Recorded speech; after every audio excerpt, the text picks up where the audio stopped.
Alam niyo ba, dati lagi ako nagpupunta sa mga imported store kasi lagi ako namimili ng mga 50% off and buy one take one. Katulad nito. So, yan. Yung lace na pinakamalaki. Ang laki-laki. Sobrang laki. Sobrang laki. So, buy one take one siya. Hindi na tayo bibili. Yung mga ganyan cheese rolls. So, buy one take one. Wala na. Yan pa. So, dati namimili ako niyan. Lagi. Yung buy one take one. So, ano pa ba mga buy one take one? Yun, mga noodles na ano. Pansit. Yan. Dati, hataw ako niyan. Stock ko na yan sa cabinet ko. Yan po. Dami. Kaso ngayon,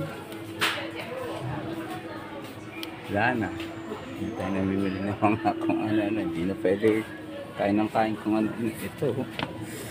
Paborito ko to dati. Mga cup noodles. Favorite ko yan. Miso. Yan. Mga chichirya dati. Hataw tayo dyan.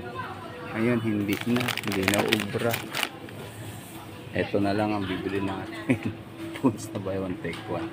Buy one take one. Doritos cheese. Buy one take one.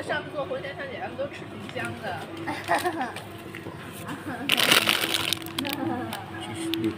French fries. Potato sticks. Yan pa, Lays. Buy one take one. Oh, dami. Oh, ano pa to? Chocolate. Kay mama na lang pagdating. Pwede siya dyan. From 21, naging 9 na lang. Diba? Yan eh. Thank ko na lang si mama. Kaya take one pati gatas. Sana kailangan natin eh. Organic coconut oil. Ito napakamahal na yun. 700 sa libre. Nag-sale.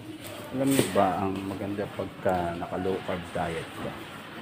Naging tipid ako. I mean, nawala na yung interest ko sa bili ng mga chichirya. Dati lakas ko mag-chichirya. Nawala na yung interest ko sa mga ano ba to? Sa mga artificial juice na litro-litro. Dati mahilig ako dito eh. Kasi mura lang. Tulad niya, no? Pineapple juice na 1 liter. 11.90. Diba? Orange juice is 12.90. Taas kasi ng sugar. Yan. Ito ba? Ito po. Mango. Ito grapefruit. Dati ang lakas ko mamili ng mga chichirya. Ano pa mga juice. Cookies, chocolate. And syempre laking gastos nun. Hindi naman malaking gastos. Kasi lagi naman buy one take one. Even processed foods.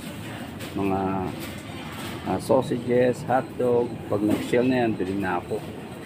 Stock ko na sa bahay. So ngayon, wala na. Wala na akong mabili. Bibili ko na lang prawns. Di ba?